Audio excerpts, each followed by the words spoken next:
Right, welcome to the Unit 10 Quadratics review. This can be used to review for the test as well as relearning, so please feel free to take any notes that you'd like. We're going to go through each type of problem that you'll need to know.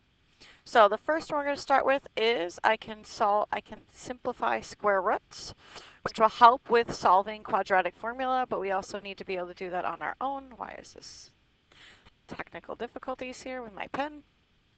There we go. All right, so first we're going to start with simplifying. So when we simplify square roots, we want to think of perfect squares. So we want to think of numbers like 1, 4, 9, 16, 25, 36, 49, 64, 81, dot, dot, dot. Okay, we want to find the biggest one, but if we don't find the biggest one, that's fine, all right? So when I think of 80, I think of root 4 times root 20. And that's just the first one I thought of. If I didn't find the biggest, that's fine. I know that the square root of 4 is 2. And I still know that there's a perfect square in 20, which is 4 times 5. And they're still square roots because it's the square root of 20. So square root of 4 times square root of 5 is 20. I know that the square root of 4 is 2. And then I look at the square root of 5 and I notice there's nothing left. So I have 2, 2, and square root 5. I multiply all those together. My final answer is 4 root 5. Right, then we get into negatives. What we want to remember is the square root of negative 1 is our imaginary number I. So we know the square root of 36 is 6. The difference is, since it's negative, it's going to be 6i.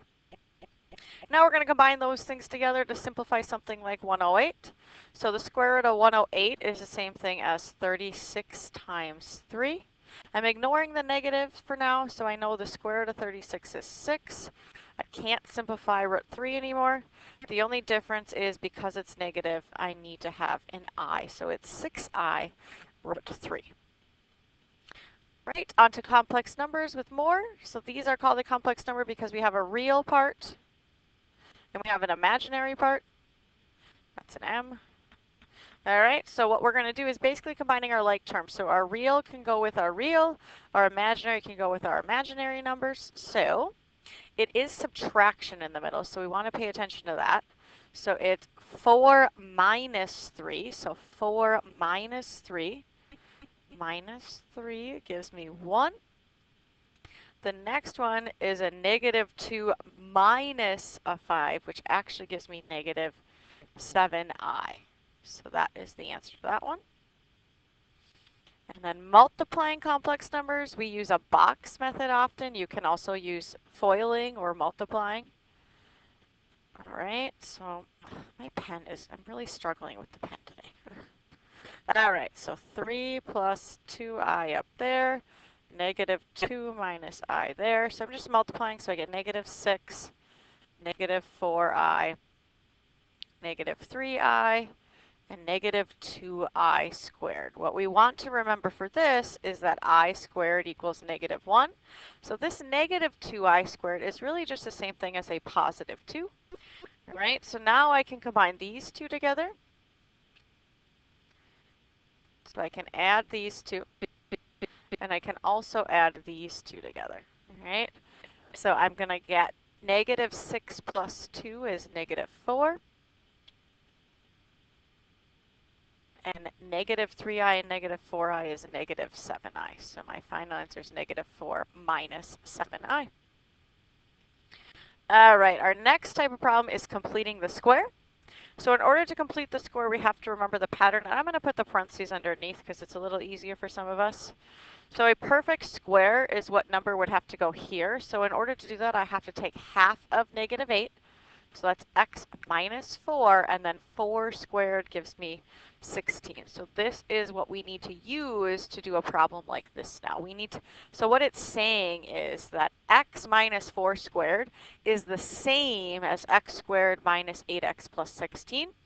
But what I can do is I can actually use this form to get vertex form, whereas the top portion doesn't help me with that. So my goal is to make this problem into that. So to set these ones up, you always need to do a little bit of setup. So it's going to be x squared plus 8x plus blank, and then parentheses squared. And then this 3 doesn't have to do with the problem, but I have to keep it because it's a part of it. I can't change the equation, so whatever I add, I also need to subtract, all right? So half of 8 is 4, so this is going to become x plus 4 squared. 4 squared is 16, and if I add 16, I also need to subtract 16. Now, the important thing to notice is that this and this are equivalent. So all I have left to do is to take care of these ending things. So I just need to add them together. 3 minus 16 gives me negative 13. So my final vertex form is y equals x plus 4 squared minus 13. What that tells me is the vertex is negative 4, negative 13. So it'll ask you to rewrite the equation in vertex form. To do that, you need to do this process of completing the square. All right, now it gets a little bit trickier when there's a number in front. All right, so we need it to be just a 1x squared in front, so we're going to divide the first two numbers by 2. Remember that 3 is just hanging out there. We don't need to worry about it. So it's going to look like this. 2 parenthesis x squared plus 4x now, because 8 divided by 2 is 4. Then we put our plus blank. The 3 is hanging out, but remember when I add something, I need to subtract something. The difference is I didn't just add a number, I added a number times 2. So when I subtract it, I need to multiply by that number that was in front. All right, and then I can do my parentheses squared. That 2 is just going to hang out in front. It has nothing to do with my completing the square now. Half of 4 is 2. 2 squared is 4. If I add 4, I also need to subtract 4, but remember I'm really subtracting 8 because 2 times 4 is 8. All right, so remember this and this are equivalent, so I don't need to do anything with that. All I have left to deal with is this part right here. So it's really 3 minus 8. 3 minus 8 is negative 5. And my final vertex form then is y equals 2x plus 2 squared minus 5. And the reason I need that is because that tells me that my vertex is negative 2, negative 5. Right? We have two more types here. We have the quadratic formula and we have the applications. All right? So quadratic formula is x equals negative b plus and minus square root b squared minus 4ac all over 2a. So that's the full formula. The part that I always do first is this part, the discriminant it's called, the b squared minus 4ac. All right, so I'm just going to write out what my a, b, and c are. Right, so my a is 3, my b is 4, my c is 5. All right, so what I'm going to do then is I'm going to do my discriminant, which is 4 squared minus 4 times 3 times 5. That's 16 minus 60. All right, 16 minus 60 gives me negative 44. All right, so what I know from the discriminant is that there's going to be two answers always, but in this case, since my discriminant's negative, it's going to be two complex answers. Okay, so now I can put it in the whole formula. So it's negative b, which is negative 4, plus and minus square root over 2a. My square root I found, which is my discriminant, to be negative 44. My a is 3. So I have negative 4 plus and minus square root over 6. What I need to do now is take this, like I did at the very beginning, and simplify it. So that's why we practice simplifying at the beginning. So I'm going to write it over here just off to the side.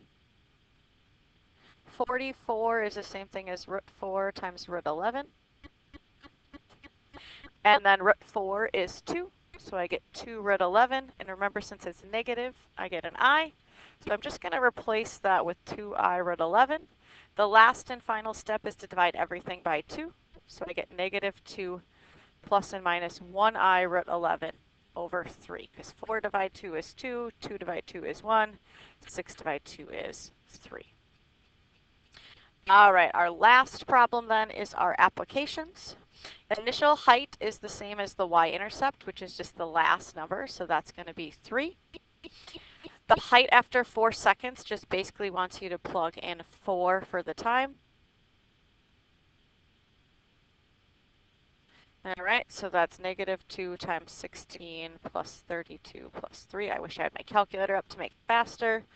That's 3 as well. All right, and this is in feet. So this is 3 feet, and this is also 3 feet. To find when it reaches the max, that's looking for the vertex. So that's going to be the formula -b over 2a. So I'm going to do -8 over 2 times -2. Gives me -8 divide -4, which gives me 2. So that's the when. That's 2 seconds. So after 2 seconds of this ball being in the air, it reaches its max. To find what the max is, then I take the equation and I plug in 2 for the time because that's my seconds.